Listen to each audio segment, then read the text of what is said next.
Hi, good afternoon. I'm Cheryl from Orb Coaching, and I offer 3 primary services: business, life, and professional business English. I have recently been uploading a few videos to give an indication of the type of clients, the type of coaching that goes on, and the results without going into too much detail because of confidentiality. Today's case study, I'm going to touch on English business language, and it's a client that I had this morning and this afternoon, and I think it would be useful to give some insight into this for those of you who are either interested in business English coaching or to become a coach in this particular area. So as I mentioned in previous videos, this is a real niche market that has been carved out from my clients' requirements. So, give you a bit of a background. This gentleman had purchased a package of coaching sessions at the beginning of the year. We had a few months together, and then he had to hit the pause button on the coaching sessions due to relocation. So he was packing up to move to another country, and of course we just hit the pause button, and we had another 3 sessions to conclude the package. He had contacted me about 10 days ago, and we managed to fit in the last 3 sessions, one last week and the other 2 today. So to give you a bit of background about what this particular client needs the business English for, so that you have a context. His middle management for an IT company. It's really important that he is able to eloquently deliver his ideas, opinions, and thoughts, and also to be able to present concepts and projects to the rest of the team and to top management. So in last week's session, it was obvious that he had become comfortable again in his sort of language comfort box and zone, and I need to pull him back out of it, and also to remind him of the things that we had covered in previous sessions to get him back on track quickly. This was achieved. So what did we manage to do? So we managed to go through some reading this morning of an article. I chose a particular level, and I chose an article that was written today so that it's really relevant, and I also chose a neutral article that is not politically, religiously, or financially inclined, given the times that we're living in. The purpose of the article was to enrich the language, the use of the language, and to develop language skills further. In this morning's session, we worked on reading, pronunciation, fluency, phrases, idiomatic expressions, and then went into discussion using the phrases and the language that was learned this morning. The client was quite shy in the beginning, and actually also remembered, as we were going through the exercises, the new habits that he had created a few months ago but had forgotten about, or it wasn't really a priority for him to remember due to the location and other business priorities that have come up in between. So it was really important for him to have the feedback. Now this afternoon we had the last final session, so I chose, the client wanted me to source the material myself. I chose another article, quite a higher level, much more technical. Reason for this, I needed to keep him challenged, keep him awake, keep stretching his abilities, because he has the potential to do this. We worked on this, and we got back to the high level that we were a few months ago. We've managed to do this in 3 hours. What this indicates is that what we had covered in the other sessions previously went into his long-term memory.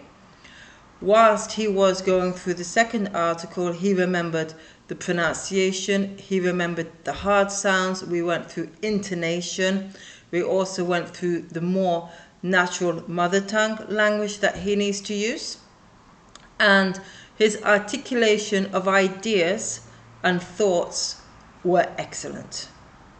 Excellent. He had come out of his box, he'd come out of his comfort zone and started exploring other language areas which he had really put to sleep in the last 5 weeks.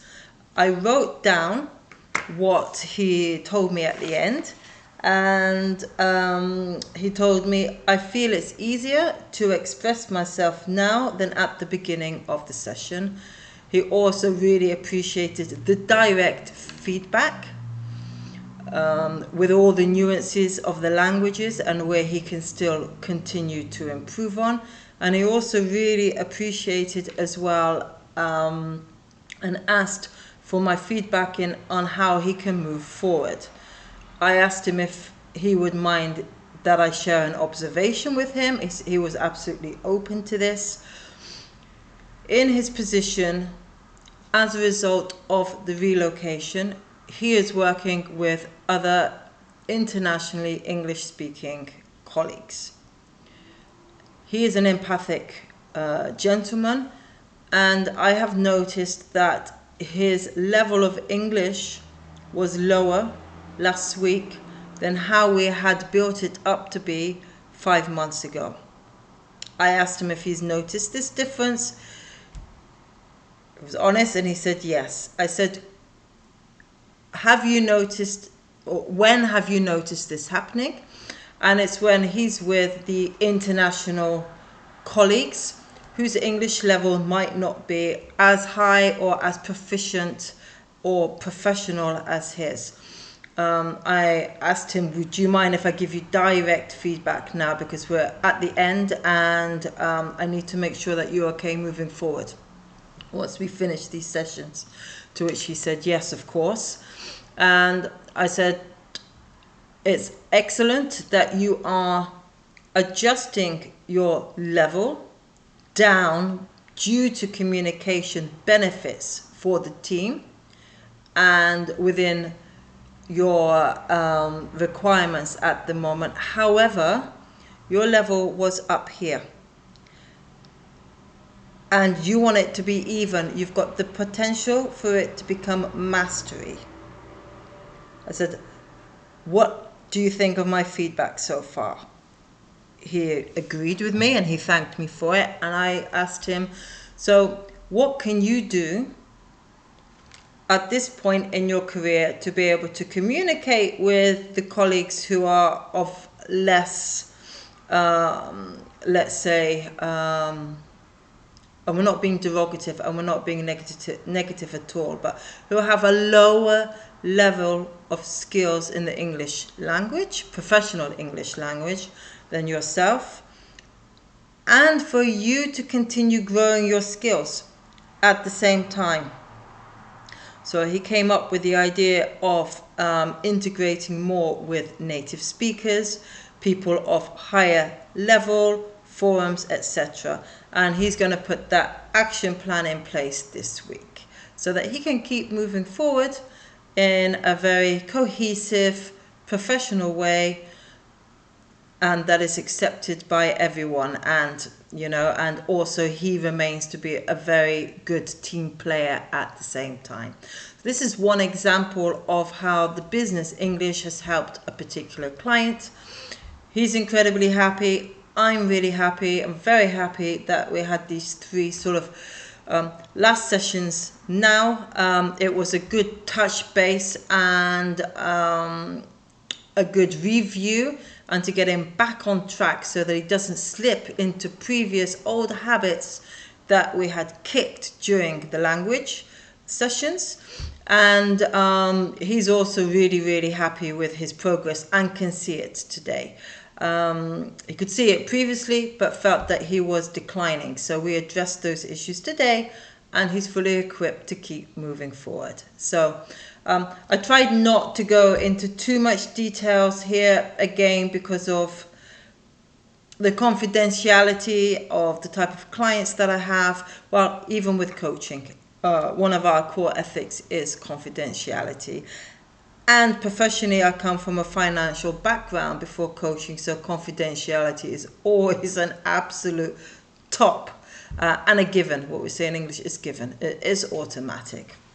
So I hope that you will get some help or assistance from this video today, and thank you for listening. I will upload another quick one very soon. Thank you. Bye.